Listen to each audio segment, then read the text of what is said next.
NM and NMC are both non-metallic sheaths cables commonly used in residential and commercial wiring. NM or non-metallic has a nylon jacket, while NMC, non-metallic moisture-resistant, corrosion-resistant, has a polyvinyl chloride or PVC jacket that provides additional protection against moisture and corrosion. Both NM and NMC cables are suitable for use in the church. Firewalls are not required in the new structure because it is a wood frame building without benches. According to the National Electrical Code, firewalls are only required in buildings with concealed spaces that are used as return air plenums. Romex is a brand name for NM cable. It is a flexible, non-metallic cable that is commonly used for wiring in residential and commercial buildings. Romex is suitable for use in the church.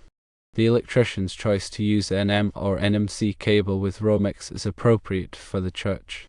Firewalls are not required in the new structure.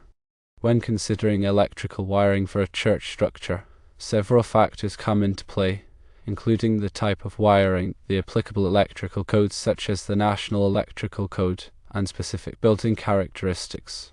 NM, or non-metallic cable, is a common choice for residential and light commercial applications. It consists of 2 or more insulated conductors encased in a non-metallic sheath. NM cable is suitable for dry locations and is often used for branch circuits and general wiring purposes. NMC, or non-metallic corrosion-resistant cable, is similar to NM cable but has additional moisture and corrosion protection.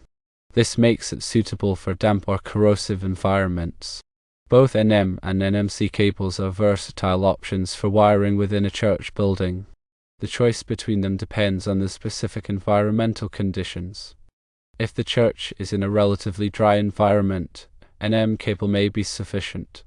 However, if there are areas with high humidity or potential for moisture exposure, NMC cable may be a better choice.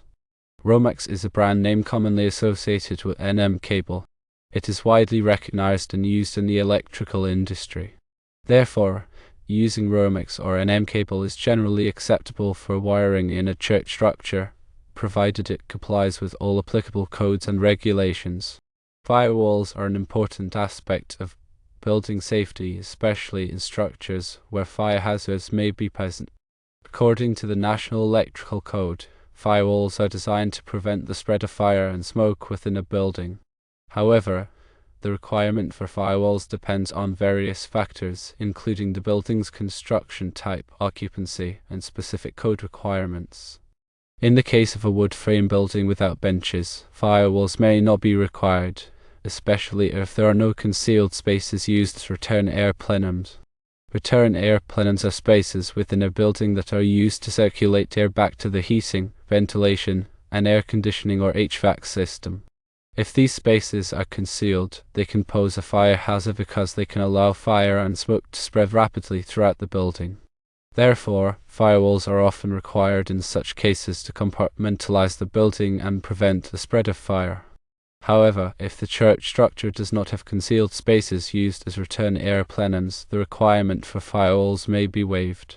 The electrician's decision to use NM or NMC cable with Romex is typically a sound choice for wiring a church.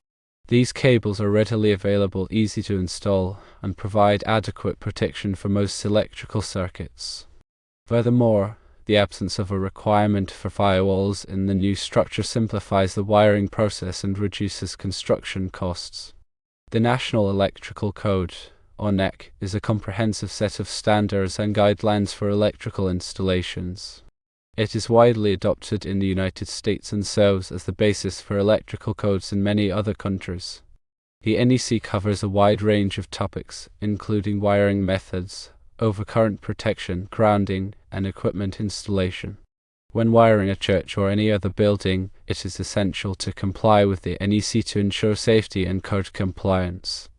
The NEC provides specific requirements for different types of occupancies, including churches, schools, and healthcare facilities. These requirements are designed to protect occupants from electrical hazards such as shock, fire, and arc flash. Therefore, it is crucial to consult the NEC and follow its guidelines when designing and installing electrical systems in a church. In addition to the NEC, local building codes and regulations may also apply to electrical installations in a church. These codes may have additional requirements or restrictions that must be followed. Therefore, it is important to check with the local building department to ensure compliance with all applicable codes and regulations. The selection of appropriate wiring methods for a church depends on several factors, including the type of building construction, the environmental conditions, and the specific electrical loads. NM cable is a common choice for general wiring purposes in dry locations. It is relatively inexpensive and easy to install, making it a popular option for residential and light commercial applications. However, NM cable is not suitable for wet or damp locations as it can deteriorate and pose a safety hazard. NMC cable is designed for use in damp or corrosive environments. It has a moisture-resistant jacket that protects the conductors from moisture and chemicals. NMC cable is often used in bathrooms, kitchens, and other areas where moisture may be present. Conduit is another wiring method that is commonly used in commercial and industrial applications. Conduit is a rigid or flexible tube that protects electrical conductors from physical damage and environmental factors. Conduit is available in various materials, including metal and plastic. It is often used in areas where wiring may be exposed to mechanical stress or corrosive chemicals. When selecting wiring methods for a church, it is important to consider the specific needs of the building and the electrical loads that will be served. General lighting and receptacle circuits can typically be wired with NM or NMC cable, while heavier loads such as heating and air conditioning equipment may require conduit. Overcurrent protection is an essential aspect of electrical safety. Overcurrent protection devices, such as circuit breakers and fuses, are designed to protect electrical circuits from overloads and short circuits. When an overcurrent condition occurs, the overcurrent protection device will trip or blow, interrupting the flow of electricity and preventing damage to the wiring and equipment. The NEC requires that all electrical circuits be protected by overcurrent protection devices. The size of the overcurrent protection device must be appropriate for the size of the wiring and the electrical load that it serves. Overcurrent protection devices must also be installed in readily accessible locations so that they can be easily reset or replaced. Grounding is another important aspect of electrical safety. Grounding is the process of connecting electrical equipment and wiring to the earth. Grounding provides a low impedance path for fault currents to flow back to the source, which helps to protect people from electric shock. The NEC requires that all electrical equipment and wiring be grounded. The grounding system must be properly designed and installed to ensure that it is effective. Grounding electrodes, such as ground rods and ground plates, must be installed in contact with the earth. Grounding conductors must be properly sized and connected to the grounding electrodes and the electrical equipment. Electrical equipment must be installed in accordance with the manufacturer's instructions and the NEC. Equipment must be properly supported and secured to prevent it from falling or moving. Equipment must also be properly ventilated to prevent overheating. Electrical equipment must be inspected and tested regularly to ensure that it is in good working order. Any damaged or defective equipment must be repaired or replaced immediately. Electrical work must be performed by qualified and licensed electricians. Electricians must be knowledgeable about the NEC and local building codes. Electricians must also be properly trained and experienced in electrical work. Electrical work must be inspected by a qualified electrical inspector. Electrical inspectors are responsible for ensuring that electrical work is performed in accordance with the NEC and local building codes. Electrical inspections help to ensure that electrical systems are safe and reliable. In conclusion, electrical wiring in a church or any other building requires careful planning and execution. Compliance with the NEC, local building codes, and manufacturer's instructions is essential to ensure safety and code compliance.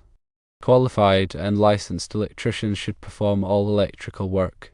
An electrical inspection should be conducted to verify the quality and safety of the installation.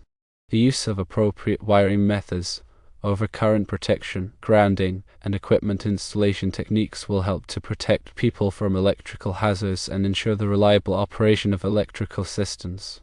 The National Electrical Code is updated every 3 years.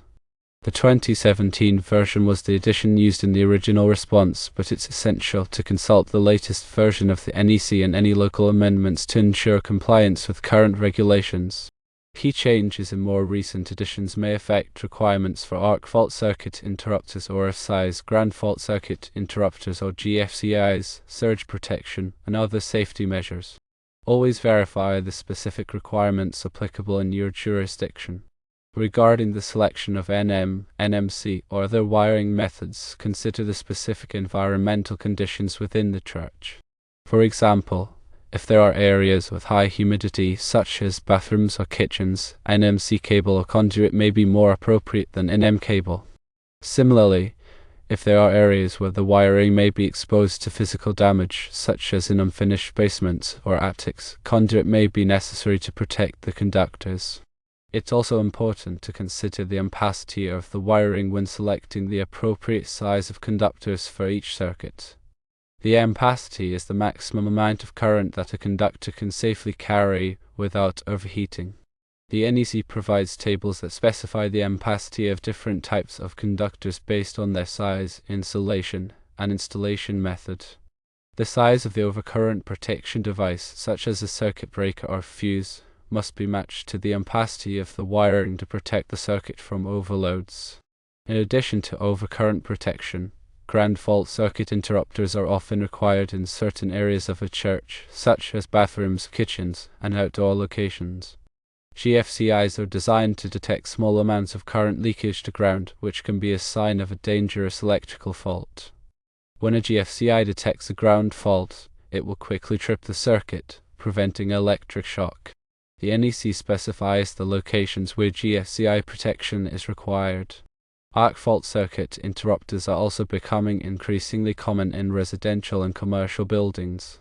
FSIs are designed to detect arc faults, which are dangerous electrical faults that can cause fires. Arc faults can occur when there is a loose connection, damaged wiring, or insulation breakdown. When an FSI detects an arc fault, it will quickly trip the circuit, preventing a fire. The NEC is expanding the requirements for FSI protection in new construction. Surge protection is another important consideration for electrical systems. Surge protection devices, or SPDs, are designed to protect electrical equipment from voltage surges, such as those caused by lightning strikes or power grid fluctuations. SPD can be installed at the service entrance of a building or at individual electrical panels. They work by diverting excess voltage to ground, preventing it from damaging sensitive electronic equipment. The NEC provides guidelines for the selection and installation of SPD. When installing electrical wiring in a church, it's important to pay attention to detail and follow best practices. This includes properly supporting and securing the wiring, using approved connectors and fittings, and labeling all circuits and equipment. It's also important to perform thorough testing and inspection of the electrical system after installation to ensure that it is working properly and safely. The church leadership should also establish a regular maintenance program for the electrical system. This program should include periodic inspections, testing, and maintenance of electrical equipment. The maintenance program should also include procedures for responding to electrical emergencies, such as power outages or electrical fires. By following these guidelines, you can ensure that the electrical system in your church is safe, reliable, and code compliant.